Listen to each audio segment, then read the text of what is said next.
If you are just listening to this, do us a favor, hop on YouTube and see how cute Carl is in his bow tie with the doggies on it. Are those doggies or llamas? These, you got good eyes. These are labs. I was wondering if you'd catch that they were dogs on my ties. That is just, oh. I'm Jamie O'Kane, CPA, Small Business Advanced Tax Planning and Compliance Extraordinaire, and this is the Abundant Beans Podcast, the podcast that takes my love for learning what makes people tick while digging into the good, bad, and ugly of small business ownership. We strive to give you the insight that only those in the trenches of being and working with entrepreneurs can provide. All right, today we're going to welcome to the podcast Carl Cease. Carl is the president of the Covenant Group, an insurance agency based in South Carolina, which you will hear Carl's accent, which I love. If I start talking in a Southern accent, I'm sorry. Carl also runs Flea Bite Consulting, which provides cost segregation, R&D tax credits, and energy efficiency studies for small business owners. Carl's businesses provide concierge experiences for their clients' needs, and they specialize in the veterinary and technological industries. Welcome. Thank you, Jamie. It's great to be here. It's great to have you. So, Carl, what was your first job? Oh my gosh, my first job. What I consider my first real job when I was a sophomore in high school. I grew up in middle of South Carolina, and I worked as a gopher in the maintenance shop at Dean Dempsey Lumber Company. And what that meant was I did whatever anybody in the maintenance shop told me. It might have been going to pick up lunch. It could be moving parts from point A to point B. A couple of times I got to go out in the woods where they're cutting trees down and work on the equipment and that sort of thing. It was hot, dirty work. I learned a lot doing it. About what work meant, as well as some skills I still use. So it was a great experience. That's awesome. That's a new one for sure. We've had everything from like ice cream scooper to, Oh, I bet a lot of people grew up in a variety. Yeah, it's really interesting. I think there's synergy between like the first thing we ever did and like the first, job we ever had, and then like what we do now and how they translate. Mm-hmm. I think it's interesting. So that's why I asked that question. So give us the rundown on your career journey. Oh gosh. When I started college, I thought I wanted to be a banker. And I spent a couple of summers working in banks and realized that was probably not what I wanted to do. I had an accounting professor that was convinced I needed to be a CPA and pushed me to take advanced accounting courses. And, I met some accountants that just left me cold, present company accepted. And that just wasn't me. As I think is the case quite often, when I got to college, I had no idea what I was going to do. Mm-hmm. So my first job out of school was a supervisor on the second shift of a manufacturing plant, supervising 30 women. And I was 21 years old, and they absolutely ate me alive. Mm-hmm. It was, as they should have. And I deserved it. So I was in manufacturing for about 10 or 12 years, and then kind of saw the writing on the wall. I was working for a company that was going to want me to move to Michigan. Mm-hmm. And it was not something I was particularly interested in doing for a whole host of reasons. And that's when I got involved in insurance. And that's kind of where I've been parked ever since. Great. I love it. So how did you find an niche in the industry and technological industries? Every city of any size tries to hold themselves out of a technology incubator. Mm-hmm. Hub, and Columbia is no exception where I am. I knew that USC had a technology incubator that they supported, so I went down and met some of the folks there and talked about the issues that startup technology companies have that they don't know they've got. Mm-hmm. They're focused on putting together a product, making it work, making it functional, making it attractive, and they don't realize in doing all those things what the risk is they're putting themselves and their company in. And when I started, having those conversations, people's faces kind of light up, or they get scared looking and start asking questions. And before you know it, the phone rings and they're wanting you to help them and protect them. And that's essentially what we do, is protect people. I love it. So what are some of so I think most business owners see insurance as an expense instead of as protection for their business.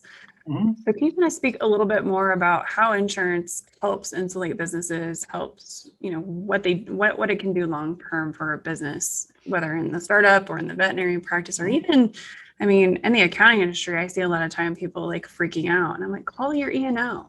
Like, what are you doing? Call your professional liability. Like, their job is to make sure that this doesn't go sideways for you. Yeah, that's a great question. A lot of times I'll start a conversation with a business owner with a comment that insurance is something that can cost a lot of money and you hope you never have to use, and that's no fun. And I get that. I have professional liability insurance in what I do. We all have insurance of some type or another. But when you put it in the context of leveraging your money, it takes a little bit of the pain out of the expense. I'll use workers' comp as an example, because workers' comp premium for the typical vet's office is probably going to be about 70% of the expense of the practice for the insurance. And a vet will say, this workers' comp, it's going to run me out of business. It's so expensive. And, that may be an exaggeration and some emotion. I get it. But another way of looking at that is, all right, you might pay $10 a month for your workers' comp insurance. That's obviously a fictional figure. But if something happens, and it's not really if, but when, you're going to be glad you had that $10 expense, because it might pay a $10 or $20 or $30,000 claim. So you're leveraging your money with the insurance company. Yeah, I find it very interesting, especially like in my industry. Like, if something goes super sideways, I could be looking at hundreds of thousands of dollars of litigation fees.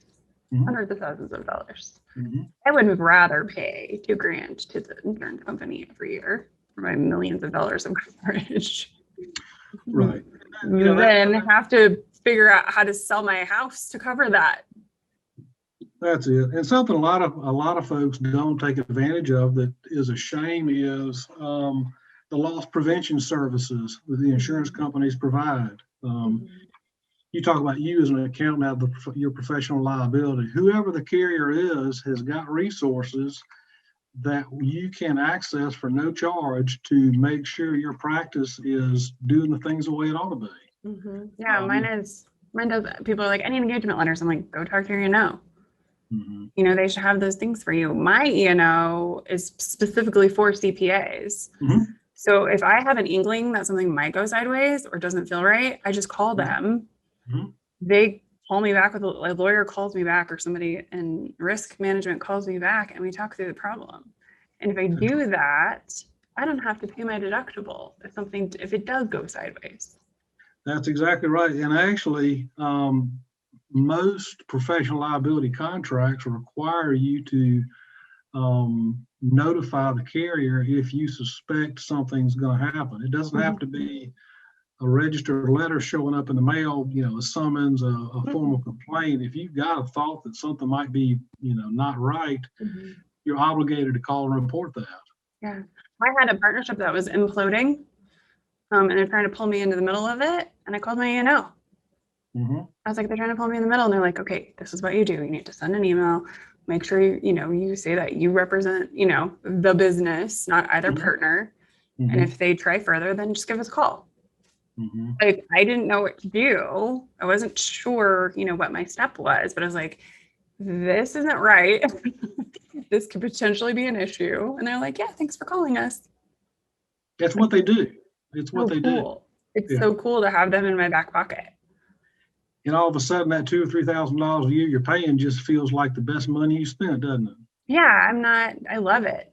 They have a ton of resources, like especially with the CARES Act and like all this litigation that came down in the last year, 5 cents of it. They have like, this is how you communicate with your clients on this. Here's like the PPP loan stuff. I never know I was going to be a banker.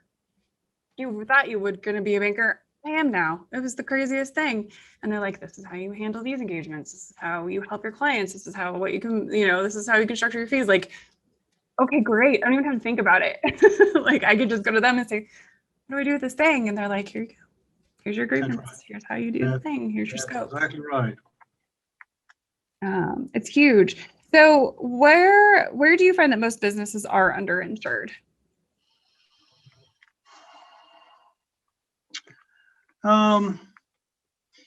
That's an interesting question. It's usually not the obvious places. Most of the time, a commercial building is going to be insured for the right amount. And that's because of the sophistication of the systems that the carriers have. If you put in an address, and many times the systems can go out, grab the information on that building, apply a replacement cost factor based on labor and material costs, and you come up with a figure that's close to where it needs to be. So the building and the contents is usually not a problem. It's the little things that take some thought and time to analyze that gets overlooked. Something as simple as it's not really simple, but employment practices liability coverage. If an employee is terminated improperly, or even feel like they were terminated improperly, that can turn into a lawsuit, and those can be very expensive to defend. And most business owners have some coverage for that, but they're going to be disappointed in what the limit is. And depending on the size of the employer, they may need a standalone policy to defend themselves on that sort of thing. So employment practices, and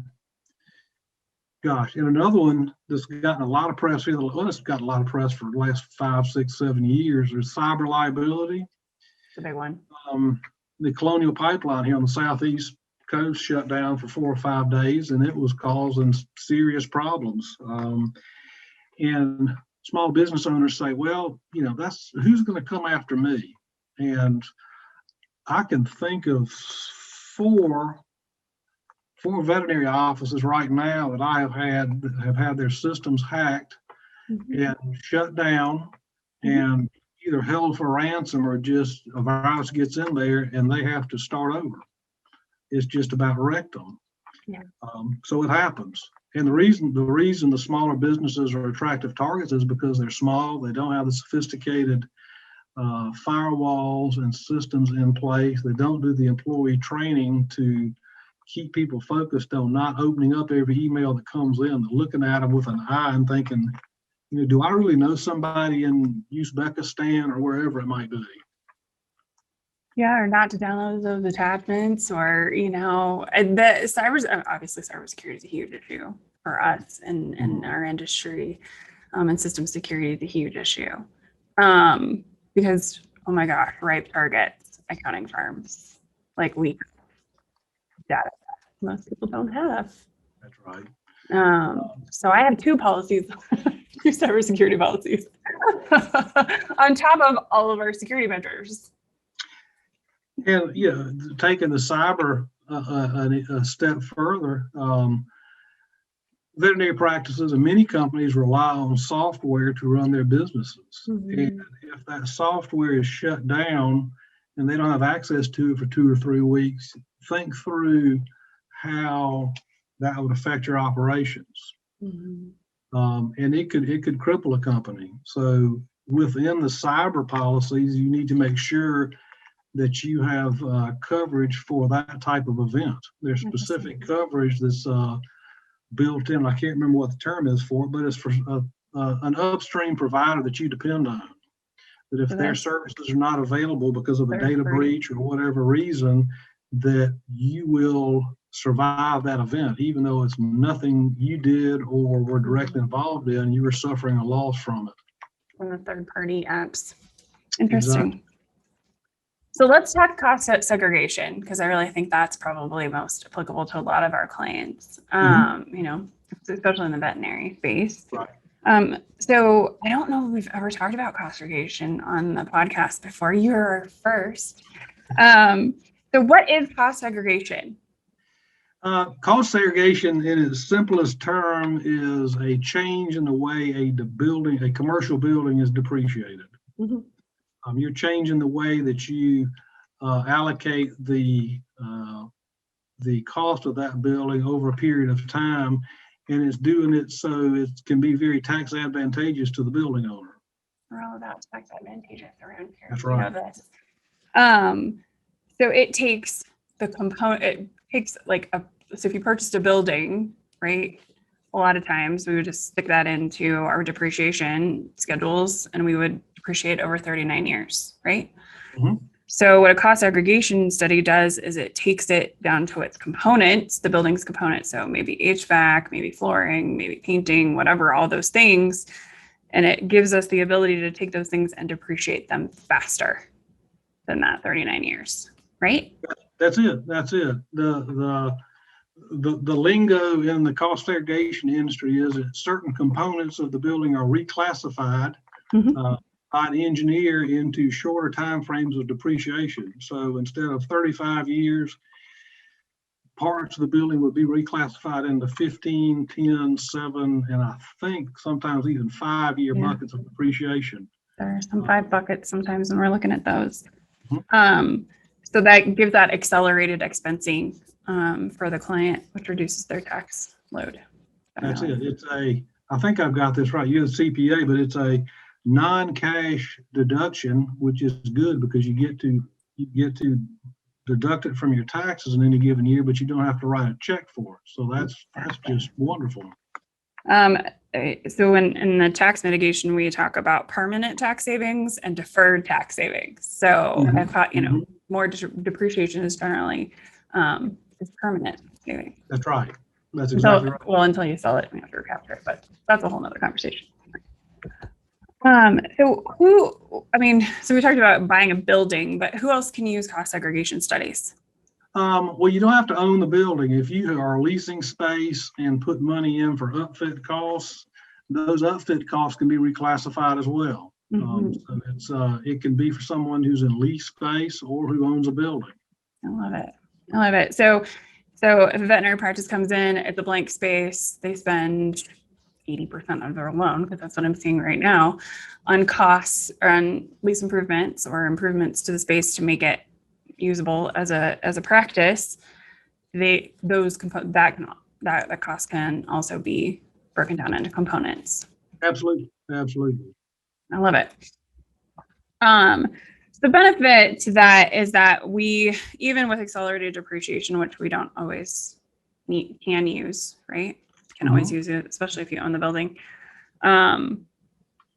It helps us also decide what we can accelerate in depreciation as well. So if you really have a really great year and we do the cost segregation in that year, we're doing that catch-up depreciation too, generally. So it's a change in accounting method that we generally change in the current year. So you get all that catch-up depreciation on those components as well, which is really, really helpful. That's right. It can be awesome. It really can. If you have a banging year this year and you're like, what am I going to do? You haven't done a cost segregation, that might help us with that tax mitigation. That's right. This year and the next year. So what are the other thing you work on is energy efficiency studies. What are those? What is the purpose of that? Well, they're tax credits, and the Flea Bite Creek Consulting, what we do on that side is try to reduce a business owner's operating expenses. And it could be through tax credits, through the cost segregation studies. But one area we do some work in are energy efficiency studies, and there are 2 types. One would be for commercial buildings, where if you improve the energy efficiency on that building, I believe max credit can be up to $1.80 a square foot. Wow. And that has to do with the building envelope, the HVA system, and gosh, there's a third aspect of it. It escapes me right now, but that credit can be up to $1.80 a square foot for that building. On the residential side, there's a 45L tax credit that's for residential dwelling units that if the building meets the qualifications for that credit, it can be $2,000 per unit. Oh, wow. So if you walk through an apartment building and there are 35 units, that 35 times 2 would be $75,000 tax credit. Maybe. I love it. You said building envelope. What does that mean? I've never heard that term. I threw a little technology out there at you. I'm glad you caught that. The building envelope are the walls in the roof. If it's insulated properly, then that's a good thing. And the intent there, through the federal government's wisdom, they're trying to force us into consuming electricity. One way of doing that is by having more properly insulated buildings, and that's what a building envelope does, is keeps the heat in during the winter and the cool in during the summer. All right. I've never heard that term before. Okay. Well, that can give you something to ponder next week while you're on vacation, building envelopes. Well, I will be pondering that. I'll be pondering the building envelope of our resort. What kind of insulation do you guys have here? What kind of what? I'm just going to ask the people. What kind of insulation do you have in the ceiling, in the roof? Oh, okay, great. Can I get another Paloma? Thank you. That's right. They're probably not going to be a roof where you're headed. Nope. Sunshine. Exactly. I cannot wait. All right, Carl. Before I ask my last question, what is the easiest way to find you? Oh gosh, easiest way to find me is probably to contact you. But barring that, since you'll be go next week, 2 websites: the covenantgrouponline.com, or most people find this easier to remember, fleabitecreek.consulting. I love it. I had to like spell that one out in my head because, yeah. And there is actually a Flea Bite Creek. It's about an hour from here. If you Google it, it'll pop up right there, and you can see the creek. I've never been to South Carolina, so I have to do that sometime soon. Actually, no, I have, but I was little tiny. I was a tiny little thing last time I was there, so I'll have to come out. And if you're internet illiterate but can dial a phone, our phone number is 803-771-8771. I think most of our people are internet literate, I would hope. I try not to assume too much, but I would hope so as well. Yeah, Carl was telling me about his three computer monitors over there, and I told him that would be too much for me. I wouldn't know what's where, or I'd have way too many tabs open. We mitigate that with 2. Tax returns on one, information on the other. That's all I need that for.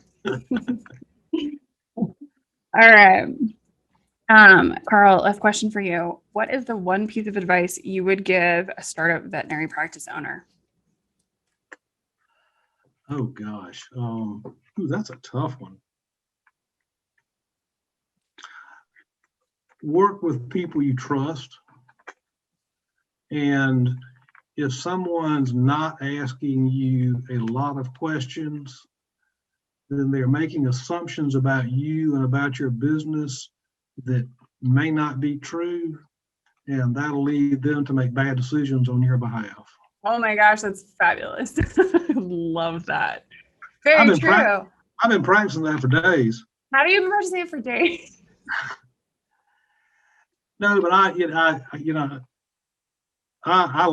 like understanding what's going on and ask a lot of questions. And sometimes people start looking at me like, is this going to ever end? And I have to back up and explain why I'm doing it. And at that point, they're like, okay, that makes sense. And with vets, it's like, when a new dog comes in and presents itself, they take a history and physical. I'm not sure. I don't think it's called history and physical in the canine world, but you got to get to know the dog before you can diagnose it. And that's essentially what any service provider should do, is really find out what's going on before you try to fix something that may or may not be a problem. Yeah, I love that. I think it's so true. We can take in all these industries, but this happens a lot in mine, we can take a one size fits all approach to so many things. And it may not be the correct answer for the business owner. And we don't know that unless we ask the questions and really kind of dig deep into what they want and what's going on and what needs to happen for them. I love that. Yeah, I ask a ton of questions too, but that's why we're here. Yeah, been 30 minutes or so. I think I love that. And that's why you and I get along, because it's just like that pure curiosity of like, what do you do? How do you do it? What lights you up? What's going on? How do we, how do I help you? What do we do the thing? It's that curiosity that drives that, I think, for us as we help people, but also, and like, we're also like genuinely fascinated. That's right. Exactly. Yeah. It's interesting. Yeah. I think, the way people work and the way they tick and what they want and what moves them and whatever, I just find that generally, genuinely fascinating. So you don't think less of me because I have 3 monitors? That doesn't. No, I love it. And you wear your bow tie. Y'all, if you are just listening to this, do us a favor, hop on YouTube and see how cute Carl is in his bow tie with the doggies on it. Are those doggies or llamas? These, you got good eyes. These are labs. I was wondering if you'd catch that they were dogs on my ties. That is just, that makes my heart feel good, Jamie. It's the 2010 vision. The detail-orientedness is what it is. Yes, these are Labrador retrievers on this tie. Wow. I love a retriever. They're my favorite. All right. Thank you so much for your time today. You're welcome. I enjoyed it. You have a great rest of your day. Thank you so much for listening or watching. Be sure to subscribe on YouTube, iTunes, or wherever you prefer to listen. If you learned something and found some useful information to apply to your business today, please consider giving us a thumbs up and a review. Until next week, be abundant.